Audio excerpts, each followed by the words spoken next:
দয়াল গ্রামের জমিদারের জমিতে সারাদিন কাজ করে তার সংসার চালায়। ওর নাম যেমন দয়াল তেমনি ওর মনটাও খুব দয়ালু। গ্রামের মানুষের জন্য ও সব সময়ই পাশে থাকে। আজ রবিবার বাড়িতে দয়ালের বউ অপেক্ষা করছে। দয়াল বাড়ি ফিরলে তাকে নিয়ে শহরে যাবে ঘুরতে। কি গো, আজ এত দেরি হলো যে ফিরতে? সেই কখন থেকে বসে আছি, শহরে যাব তোমার সাথে। আজ শহরে যাওয়া হবে না, জমিদার বাবু টাকা দেয়নি। আগে যে টাকা বাকি ছিল টাকাও দেয়নি। ঠিক আছে, আজ যেতে হবে না, পরের রবিবার যাব। এখন খেয়ে নেবে, চলো। পরের রবিবার দিন। আজকেও টাকা দিল না। কোনো চিন্তা করো না, আমি অল্প অল্প করে কিছু টাকা গুছিয়ে রেখেছি।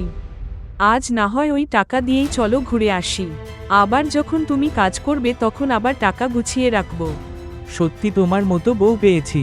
তুমি অল্প টাকা দিয়ে সংসার চালিয়ে আবার টাকা সঞ্চয় করে রাখো। এটাই তো চাই একটা পরিবারের মধ্যে।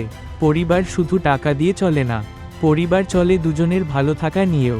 পরিবারে একে অপরের বন্ধু হওয়াটাই জরুরি। আজকের ভিডিও এটুকুই। যদি ভিডিও ভালো লাগে আর এমন ভিডিও আরও পেতে চাও তাহলে পাশে থেকো।